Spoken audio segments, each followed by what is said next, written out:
Hey, everybody. Welcome to this episode of Cigars and Syndications. My name is Junaid Noor. I'm here with my co host, Robbie Rogers. Our passion is real estate and cigars. And so we thought we'd put it all together and smoke a nice cigar and talk about some real estate. So, what are you smoking today, Robbie? We're smoking the Curivari. It's a Turo 6x54. It's a Nicaraguan Puro, which it's the wrapper, binder, and filler all Nicaraguan. It is really a good smoke. It starts off really with a lot of cocoa. It's a really good strong smoke right now. I'm really liking it. And this is a sun grown Maduro wrapper. And especially it being a Nicaraguan sun-grown Maduro wrapper, it is very bold. It's very I get a little bit of spice in the back, but that cocoa just jumps at you as soon as you light it up. Yeah, no, I got the same smoke. It's the same draw from it. Really good draw. Excited to get through this cigar. It seems like it's going to be a really solid smoke. So today we're going to talk about uh, how to look out for bad deals, and I want to start off by saying that there's a difference between a scam and a bad deal. A scam is much more intentional. A bad deal is, somebody did not intend to lose money, but they wind up losing money because they didn't have the experience, or they didn't have the team, or they didn't have the due diligence for many of those reasons. And then, we'll go through some of those things in detail. Yeah, I mean it's really sometimes hard to spot a bad deal or a scam. Some of the key indicators are just look for things that don't make sense. The if it looks too good to be true, it probably is. Just pay attention and try to learn who your partners will be on the project. Try to learn what their experience is with the project at hand, and really look out for those key indicators that, well, is this really too good to be true? So let's start off with what a scam is. So a scam is more intentional, and a scam, lots of times you won't even know. So let's take, Bernie Madoff, right? Because Netflix just released a documentary, and he's in the news all the time, or he was in the news all the time. But Bernie Madoff, that was a scam, and there was no way for anybody to figure out it was a scam. It was intentional. He took money, he didn't invest it, but he falsified documents. He had a whole team of people just falsifying documents and handing statements to their investors saying, "This is how much money you're making every month."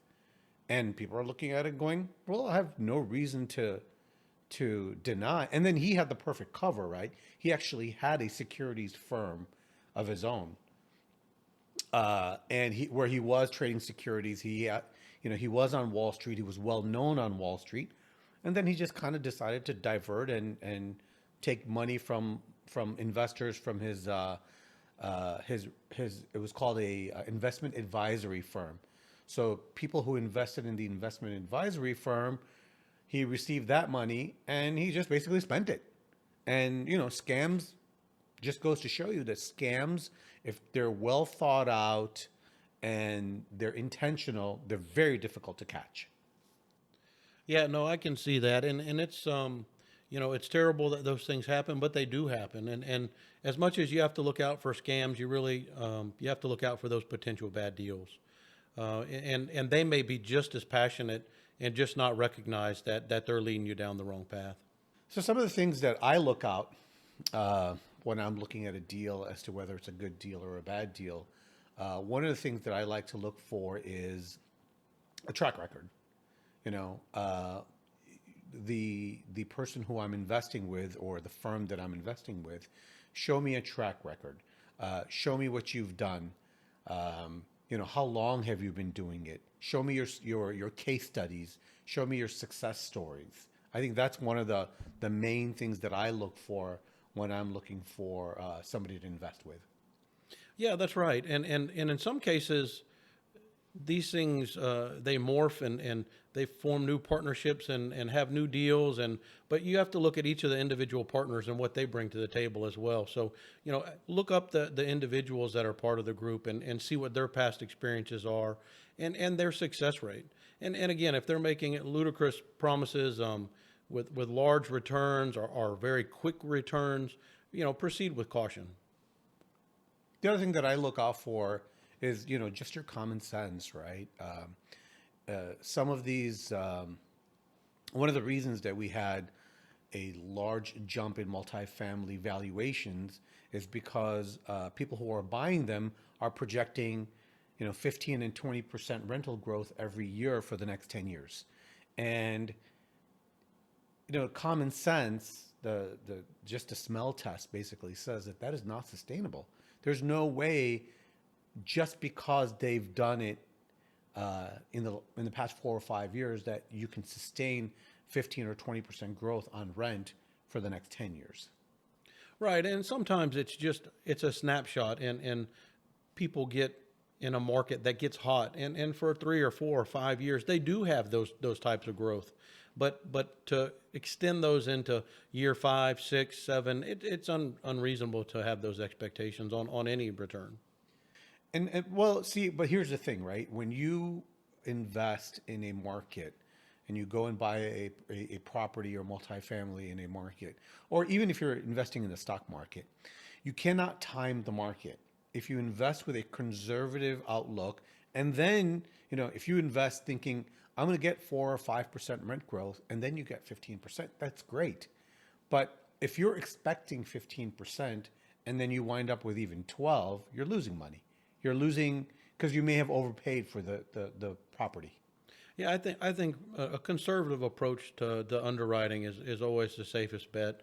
Look for somebody that just takes that same growth across the board and has no variances and no effort put into really trying to capture what the actual rent increases might be or what changes might occur. Don't just go with it straight across the board for 4 or 5 years. Look into those types of things, and then you see those types of repetition. Maybe back away, maybe shy away, or ask them some tougher questions. And case studies are very important. And I'll tell you, my dad, who was a first generation immigrant, would always be faced with these propositions where people would come up and say, hey, we've got this investment and we've got that investment. And what they would do is they would throw out these returns. Oh yeah, you could double your money in 6 months. And a lot of people, fall for that. Or, somebody came up to him and said, hey, you know what? We're gonna purchase scrap metal from Russia and we're gonna send it to India, and we don't have to put any money up, and we're gonna just make a commission in between. Well, that's just too many red flags, right? I mean, you're gonna make money. Someone's gonna let you make money without putting any money up, without taking any risk. Why isn't everybody doing it? Yeah, I think you have to protect yourself legally with contracts and kind of shy away from the handshake deals unless it's somebody that you know intimately. I wouldn't do a handshake deal. Make sure these guys are documented. Make sure everything's in writing. Have your lawyer look over it. It's worth every penny you spend, to make sure that your money is protected. Yeah, and I don't think even if, even if you had a contract, you're going to be able to enforce anything in Russia from here. I don't think that's just going to happen. It's not going to happen. Well, so far this is a really good smoke. This Curivari is exceeding my expectations. It's kind of a smaller boutique cigar. Excellent flavor, great draw, nice even burn. I'm really liking it and getting a real strong cocoa and maybe just a little cedar or woodsy aftertaste. Really good smoke. Yeah, it's really mellowing out. The first when I first lit it, it was like wow, it was just cocoa and spice. A very bold cigar, but now it's mellowing out, and it's a very smooth smoke, and it's not bad for the price. Yeah, no, for the price point, it's exceptional, and I'm really glad you brought this one today, Jay. Back to bad deals and some things you really have to watch out for nowadays is just even how you wire your money. I don't know if anybody's aware of the mortgage scams that are going on. I mean, people are emailing back and forth with their title companies, and they're getting wire instructions, and they look really authentic, and they actually know the numbers because they've captured the emails, and they're sending random wiring instructions the day before closings with the correct amounts, and people are wiring this money, and it disappears. It's gone.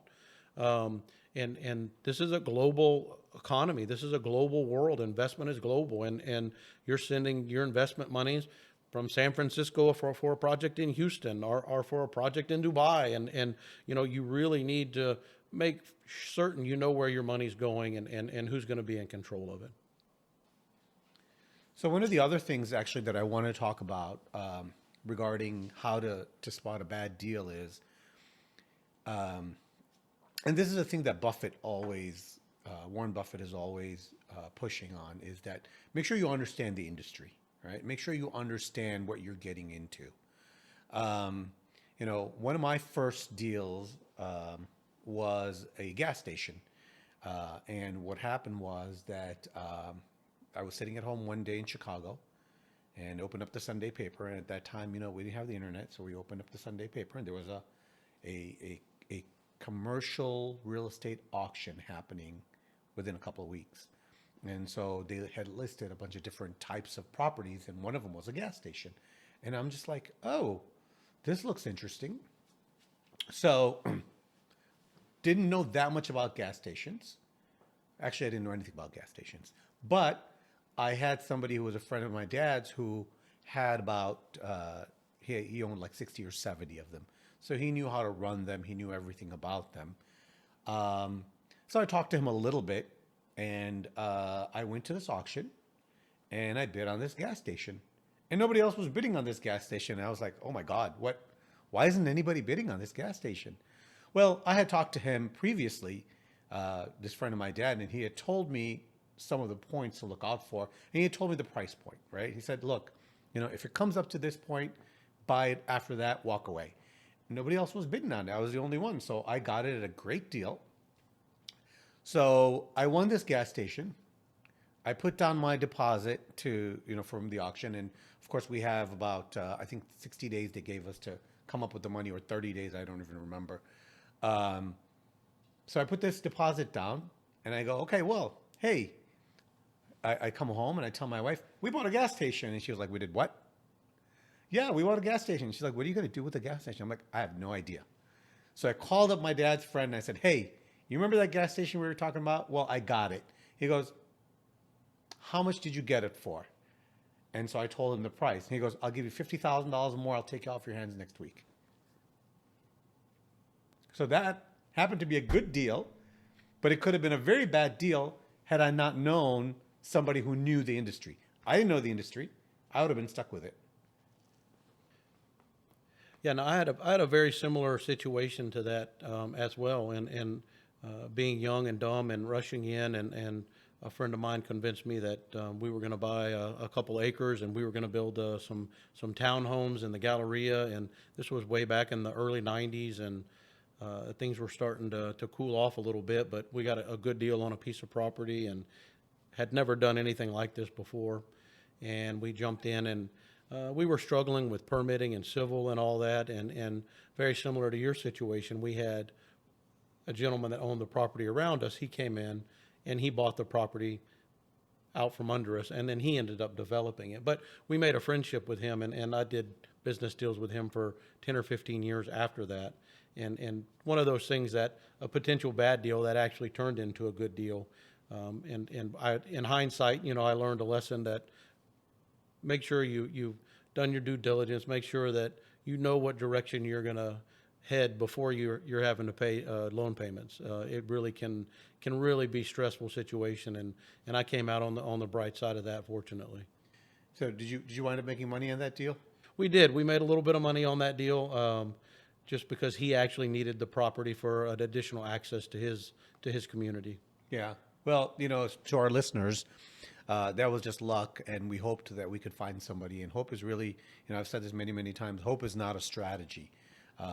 When you walk into an investment, always have an exit strategy, right? How am I going to exit this? Am I going to exit in 5 years, or am I going to exit in 1 year? How am I going to exit? Am I going to exit by selling it to somebody else? Or am I going to buy more, accumulate a portfolio, and exiting out of this? Yeah, and I've actually seen in some of the probably more reputable groups that put some of these REITs together and some of these commercial developments, they actually have some ability for you to back away from a project in the event that there's a catastrophic event or something like that. And those clauses might be something that you may want in your portfolio. You might want to look into those clauses in case you do need to exit. Another thing I wanted to touch on is the concept of, well, risk and reward, right? Everybody always says, in order to get a high reward, you need to take high risk. And, in my years of experience, I have not found that to be true. You can get high rewards with low risk as well. But what I found is that those types of deals are far and few in between. And you just have to be patient, and you have to just look for the right deal. Just because it's high risk doesn't necessarily mean it's going to be a high reward.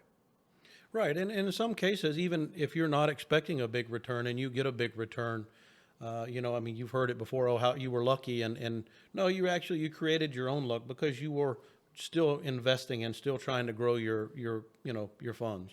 Yeah, an interviewer had asked Buffett. Buffett was in an interview, and he basically said, anybody could do what I do. And the interviewer said, well, why don't they do it? And Buffett responded, because they don't want to get rich slowly. They want to get rich fast. And there is no get rich fast. There's a chance you might hit something, you might get lucky, but as a strategy, it doesn't work overall. Yeah, no, I think consistency is key to being successful in this business. The other thing I want to also touch on when we're talking about bad deals is a deal that's very highly leveraged or with a lot of debt. Now, at a smaller scale, I've known people who will take out loans on their credit cards to go invest in Bitcoin or in stock. Not a very good idea. And the reason being is that credit card debt, especially all credit card debt, actually all credit card debt, is on a variable interest rate. And with the Fed raising their interest rates, that rate is going to just keep increasing. And that debt service that you're going to have to make every month is going to get higher and higher and higher. But going back to a real estate investment, if the debt is very highly leveraged and you're talking to somebody or you're going to invest with somebody who doesn't have the experience, they're not going to know what to do in the event that things go south. And that's one of those risk factors that you need to be aware of. Well, hopefully everybody learned a little bit about how to spot a potential scam or maybe a bad deal. Hopefully it helps you out a little bit in the future and where you put your money. Regards to this smoke, I mean, 2 thumbs up. This is a really good smoke. It's really got a lot of cocoa, a lot of spice, maybe a little leather as I'm getting a little further down into it. Nice smooth burn, a good slow burn. I would guess this would be an hour and a half smoke if you treat it right. Yeah, no, I really like this. I really like the cocoa flavor. The Maduro wrapper for me, I have to have I had a nice lunch, and so I could not smoke this if I had not had a good lunch, or if I just had salad for lunch.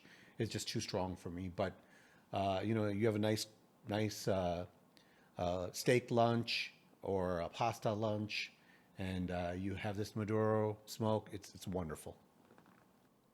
Well, that's it for the podcast today. I hope to catch you on the next one. Hope everybody had a little bit of education in real estate. Please continue to watch us. Check us out on all our social medias. Check us out on albanyparkcapital.com. If you want to further your education, read some of our articles, leave some comments, maybe suggest a smoke for us. We'd love to hear from you. Have a good day, everybody.